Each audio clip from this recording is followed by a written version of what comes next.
What's up, guys? This is former Springbok and Rugby World Cup winner Brian Havana. You're watching Gareth Mason on Walking Tall with G-Man. What's up, G Nation, and welcome back to another video. New Zealand versus Ireland recap is here, and what an interesting game this was. I think this was the most shocking result out of the weekend. Obviously, I expected New Zealand to win, but I expected Ireland to do a lot more in this game. New Zealand dominated the game, really played some solid rugby. They looked strong. They looked freaking scary at times because they were just dominating. The haka was passionate. It was emotional. It was solid. And they definitely silenced a few critics that were going at it. Everyone's been saying, oh, New Zealand's maybe a little bit weaker. Definitely not. They dominated Ireland, and what a game it was. 46-14 was the final score. Henshaw getting the only try for Ireland. Obviously, Aaron Smith picking up in the 14th and the 20th minute. Then Bowden Barrett in the 32nd. Then Cody Taylor in the 48th. I mean, come on. Solid performance from New Zealand. Dominated the game, getting the points they needed in order to get the results that they needed, which was impressive. Now New Zealand go on to play England in the semi-final, and what should be an absolutely incredible semi-final contest between these brilliant nations. All Blacks complete comfortable win over Ireland in the first World Cup meeting. For 24 years, pretty awesome stuff. 2 tries from Smith, 2 from Barrett. In clinical performance, Ireland were unfortunately a bit wasteful, didn't capitalise on opportunities, weren't really a threat in the game. So they need to really regroup, rethink. I was expecting a lot more from the team that they have to offer. I mean, you've got a great squad in Ireland. You've got a great coach.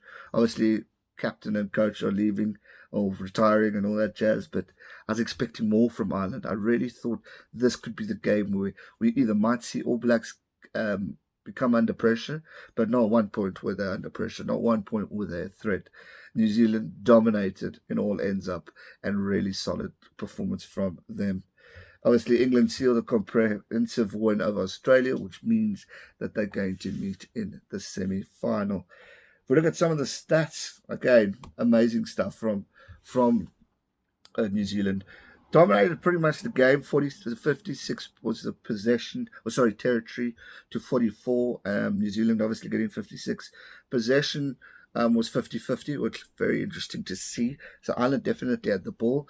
They had the opportunities, they had the moments, but they just couldn't capitalize into points. Possession in the first half as well, 50-50, which is, again, interesting stats. In the last 10 minutes of the game, Ireland had 63% of the territory. They were scoring tries, or they got the try. They were becoming something on the field, but just couldn't, unfortunately, capitalize. Ireland obviously got the penalty try, which was awarded, and obviously they kicked that over, so making the 14 points, and then obviously Henshaw getting the 1 try as well. So definitely we thought Ireland had their moments at the second half, but unfortunately couldn't capitalize. If we look at the attack, meters carried 488 from the All Blacks to 239 from Ireland. 156 runs versus 124 runs to the All Blacks. Carries over the gain line 55 versus 51 to the All Blacks. 185 passes made throughout the game, only 144 from Ireland. Clean breaks 18 versus 2. Offloads 14 versus 3, all to the All Blacks. Mauls 1, 7 to Ireland, 1 to the All Blacks, and 100 rucks 1 versus 98 to the All Blacks. We look at the set pieces of the game. New Zealand solid in the scrum, 6 out of 6, brilliant. But Ireland 2, 7 out of 7, so 100% for both those teams in the scrum. Ireland getting 15 out of 15 lineouts, which is brilliant. So was solid in there, and then obviously they stole one from the All Blacks. So there were moments of improvement, success from the All Blacks, from Ireland, but they just couldn't capitalize, which confuses the heck out of me because I just expected more from this team. I've watched Ireland for quite some time now, and I really respect this team. And I just was disappointed in them. I expected more. Discipline, All Blacks gave away 13 penalties conceded. obviously getting the 1 yellow card, and then 6 penalties conceded from Ireland. So discipline for Ireland was good, but All Blacks need to work on their discipline, especially for next week, because you got Owen Farrell, you got George. I mean, crikey, they can capitalize on points. It's going to be a definite tougher game, and I'm expecting a lot more from these teams, or from England and New Zealand. I'm expecting a tighter game, a bigger result. So All Blacks just need to work on discipline a bit in order to improve that. If we look at the defence, 145 tackles versus 147 to Ireland. 13 missed from the All Blacks, 32 missed from Ireland.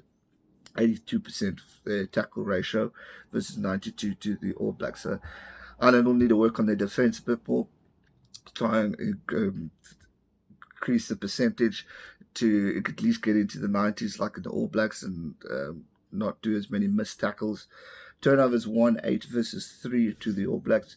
Turnovers 1 in their own half, 2 versus 12. And then turnovers in the opposition half, 8 versus 6. So the stats definitely talk in favour of the All Blacks. Nigel Owens was the referee. I thought he had a solid game, and played well. He obviously had a good team with him too. But overall, Ireland just didn't show up. Ireland didn't use the force that they have. So I just expected more. I'm not sure what went wrong, but they're a great team. They just need to rebuild, get ready for Six Nations, and see how it goes going forward. You got Roy Best, who's sadly had to retire. Well, he decided to retire. Great career for him. I know a few people were quite critical of him, but a great ambassador for Irish rugby, and I wish him all the best in his career, well, going forward. Conor Murray, Johnny Sexton, a little bit quiet for me. I was expecting a bit more from these two. They are the playmakers. They are, for me, Ireland's most important players, and unfortunately, they couldn't get over the try lines. They couldn't create those bigger moments that we expect. Ty Furlong was a bit quiet. Jacob Stockdale had his moment every now and then. I thought he had a better game, but a lot of improvement is definitely needed for Ireland. But having said that, congratulations to the All Blacks. I mean, they've got a scary bench. Firstly, they came on, did their part, but it was just the All Blacks' day. Dominated, solid performance, controlled the game from the start, and never looked tired, never looked like they were going to run out of gas. They just kept going. So England, New Zealand next week. This is going to be a good game. All the best to both teams in the preparation for the week. I think it's going to be something special. England obviously beating Australia in an important game, but New Zealand and Ireland, I was expecting something special from this, but solidly dominated performance. I mean, 22-0 at halftime. I mean, that's not convincing, and it's nerve-wracking for Ireland because it's not a good score, but at the end of it, they picked up the solid victory. That's going to do it for today's video, guys. I hope you enjoyed it. I hope you enjoyed the rugby this weekend. Thanks for joining the streams. We hit 17,000 subscribers. And absolutely amazing. And I'll see you guys during the week. Lots of content still to come. So don't go anywhere. Hit that subscribe and turn on your bell notifications so you're always notified for future uploads. And I will see you guys real soon for another one. Thanks so much for watching. Stay safe and never give up. G Nation. Have a great week. Cheers. Subscribe to his channel for more rugby content. You won't regret it. Stay safe and never give up. Cheers.